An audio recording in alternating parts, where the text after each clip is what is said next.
কোন এলাকায় কোনো পতিতা, কোনো মেয়ে, সে পতিতা, জানেন কোন গ্রামের পতিতা মেয়ে মারা গেল, হুজুরও জানাজা দিবে না, জনগণও জানাজা করবে না, কারণ সে পতিতা, ঠিক না? তার ঘরে বাচ্চা হলে কি হবে? জারজ হবে, জারজ সন্তান। একটা পতিতা, তাকে জানাজা পাবে কেউ দেবে না, সমাজ দিবে না। দিবে না বলে, দিবে নাকি? দিবে না। জানাশোনা হলে দিবে না কেউ। গ্রামের কেউ যদি জিনা করে আর সবাই জানে, তার জানাজায় মানুষ যাবে না। কথা ঠিক আছে কিনা বলেন? কিন্তু কোনো লোক যদি একবার একটা টাকাও যদি সুদ খায়, সুদ দেয়, সুদ খায়, সুদ দেয়, একটা টাকা, রাসূল পাক সাল্লাল্লাহু আলাইহি সাল্লাম বলেছেন 39 বার জিনা করলে যত বড় গুনাহ হতো, যতটুকু গুনাহ হতো, তার আমলনামায় এতটুকু গুনাহ ঢুকে যায়। এত আসতে নাউজুবিল্লাহ। একটা মহিলা জানা করলো, একটা পুরুষ জানা করে, সমাজ থেকে উচ্ছেদ করা হয়। আর একটা টাকার সুদের কারণে 39টা জানা করার সমান সওয়াব নাকি গুনাহ তার আমলনামায় যায়। তারে কি করা দরকার বলেন? কি করা দরকার? জুতা দিয়ে ফেরান দরকার। কথা ঠিক আছে কিনা বলেন? আপনি তো থু দিবেন, সুদ করিলে থু দিবেন, সুদ কা থু, জানা করে থু, কি বলেন? দিবেন না? সুদখোরকে কি করা দরকার? থুতু না।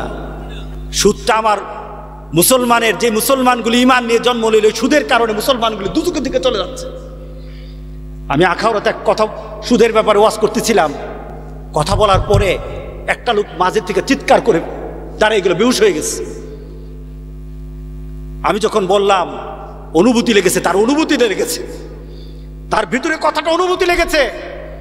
আমি শুধু কথাটা এইভাবে বলতেছিলাম যে সুদখোর তো সে যে আল্লাহর সাথে যুদ্ধ করে, আমার আল্লাহকে আঘাত করে, রাসূলকে আঘাত করে, সে হলো সুদখোর। আর সবচেয়ে ছোট গুনাহটা এত বড় গুনাহ করে, 70টা গুনার মধ্যে বড় গুনাহ হলো আমার আল্লাহর সাথে যুদ্ধ করে, আমার আল্লাহর সাথে যুদ্ধ করেছে। আর সবচেয়ে নিম্নের গুনাহ হলো সে তার মার সাথে জিনা করে। এত আস্তে নাউজুবিল্লাহ বললেন? আজকের মাহফিলের আওয়াজ দিয়ে বলে যায়, কোন ব্যক্তি যদি একটা টাকার যদি সুদ খায়, তার জানাজার মধ্যে ঘৃণা আসা দরকার। কথা ঠিক আছে কিনা বলেন? আপনার ছেলেকে বিদেশে পাঠাবেন, 1 লাখ টাকা দরকার, হয় না, লাগাই না, আছে না, লাগায়, কয় না সুদখোর, লাগায়। শয়তান কি আর গাছে ধরে? হ্যাঁ, শয়তানকে, ওর বাবার এটা যত শয়তান, আমি সুদই রাখছি, এতে নাম দিছে লাগায়। মানুষ তোমার না বুঝে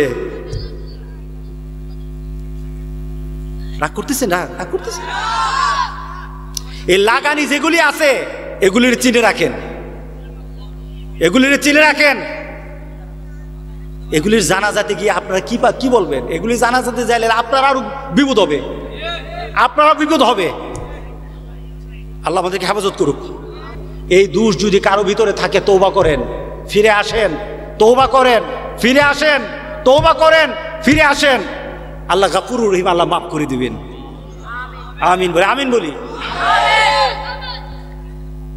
কাজী নজরুল কলিকাতায় তার অফিসে বসা, তার সামনে তার বন্ধু ছিল, তার মুসলমান এক বন্ধু, অত্যন্ত নামকারা ইঞ্জিনিয়ার।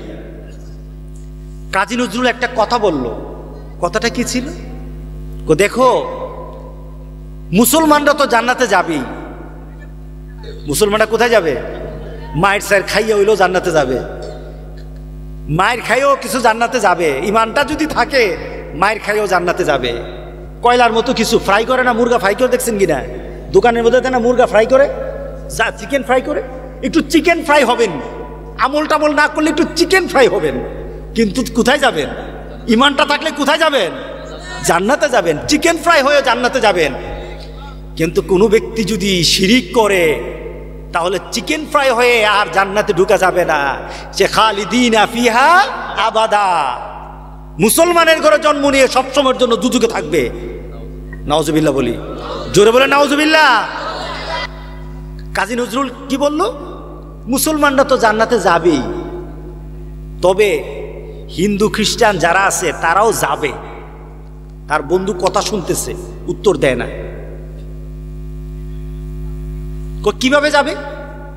তখন সে একটা লম্বা একটা দাগ দিল, দাগ দিয়ে বলল, এই যে লম্বা দাগটা, এটা হলো থ্রু হেভেন, সরাসরি জান্নাতে। আর এই রাস্তাটার মধ্যে আছে মুসলমানরা। সুবহানাল্লাহ বলে না? কাজী নজরুলের চিন্তাধারা। পাশে দু একটা দাগ দিল, এভাবে রাউন্ড দিল, গুল করে আবার ওই জায়গায় নিয়ে লাগাইল, এভাবে করে এইভাবে, এইভাবে করে এইভাবে। এখন বলতেছে এটা হলো হিন্দু, সে ভুল করবে, এই রাস্তা ঘুরতেই ঘুরতেই ঘুরতেই ঘুরতেই ঘুরতে ঘুরতে ঘুরতে আবার জান্নাতে ঢুকবে। এ হলো খ্রিস্টান, সেও বিভিন্ন ভুল করবে, মার খাবে, এই করবে, ঘুরতে ঘুরতে ঘুরতে ঘুরতে সে গিয়ে আবার জান্নাতে ঢুকবে। মুসলমানরা সোজা জান্নাতে। সহজ সহজ কথা না? তার বন্ধু বলতেছে, বুঝতো, তোমার কথা ঠিক আছে, তোমার বুদ্ধিটা ভালোই, তোমার কথা ঠিক আছে, কিন্তু আমি তোমার একটা কথা বলি। আচ্ছা, এই তো বড় যে রাস্তা, এই রাস্তাটা কতটুকু? কত দুনিয়ার রাস্তা।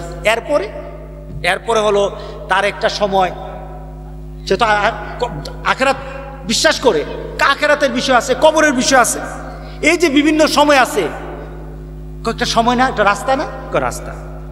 আচ্ছা, দুনিয়া তো বুঝলাম সূর্য আছে, ওইখানে কি থাকবে? ওখানে কি রাস্তা চলার জন্য কিছু দরকার লাগে কিনা বলো?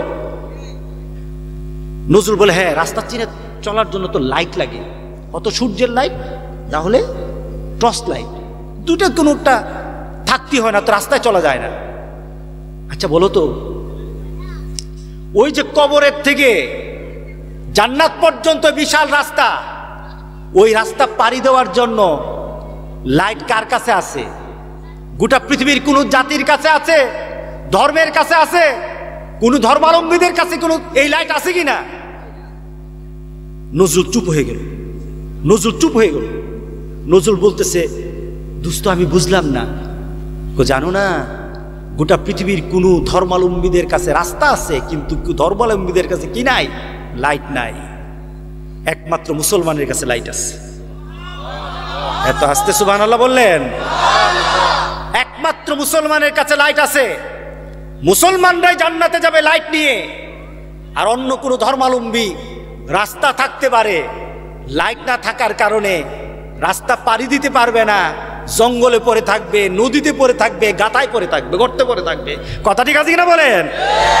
সুতরাং মুসলমানের আলো জান্নাতে যাওয়ার জন্য দরকার, আমার রাসূলের সাথে সম্পর্ক করার জন্য দরকার।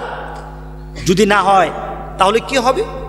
ইয়াউমা ইয়াদুজ জালিমু আলা ইয়াদাই, যারা হাসরের দিন জান্নাতে যেতে পারবে না, রাসূলের সাথে সম্পর্ক হবে না, রাসূল চিনবে না, রাসূলের সামনে দাঁড়াতে পারবে না, রাসূলের উম্মত বলে পরিচয় দেওয়ার মতো নিজের মধ্যে সেই ধরনের চিহ্ন নিয়ে দাঁড়াতে পারবে না।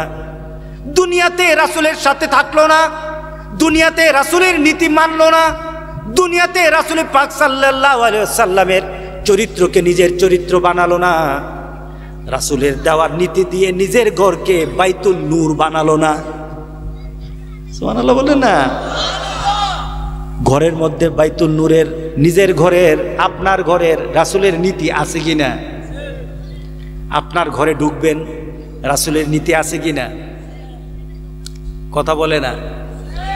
আপনার ঘরে ঢোকার জন্য রাসূলের নীতি আছে কিনা বলেন? কিভাবে ঢুকবেন বলেন? কিভাবে ঢুকবেন? বিড়ি টানতে টানতে ঢুকবেন? এটা কি রাসূলের নীতি? কি বলে আপনারা কেমনে ঢুকেন? বিড়ি টানতে টানতে ঘরে ঢুকেন, এরপরে বিড়িটা নিয়ে থামান, মনে করেন বিড়ি ঢুকতে ঢুকতে বুঝি ঘরে ঢুকলে শয়তান কয়, তুই হলে তোর লোকে ঢুকতে আমার জন্য সুবিধা হয়। কিন্তু যখন ঘরে ঢুকবেন, রাসূলের নীতি নিয়ে যদি ঢুকেন, এই ঘরটা শয়তানের ঘর হবে না, বাইতুল নূর হয়ে যাবে। আপনি ঘরে ঢোকার সময় পড়বেন বিসমিল্লাহ। কি পড়বেন? বিসমিল্লাহ। আমি এটা আমল করার চেষ্টা করতেছি, আগে আমলটা ছিল না। কিন্তু এটার প্রতি আলোচনা যখন আরম্ভ করলাম, চিন্তা করলাম এত বড় কথা যে আমি যেই ঘরে থাকি ওই ঘরে শয়তানও থাকে।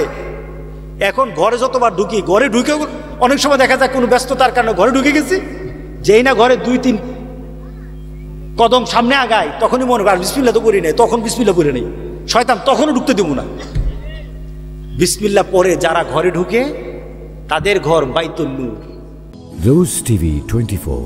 Enjoy by listening to the Holy Quran.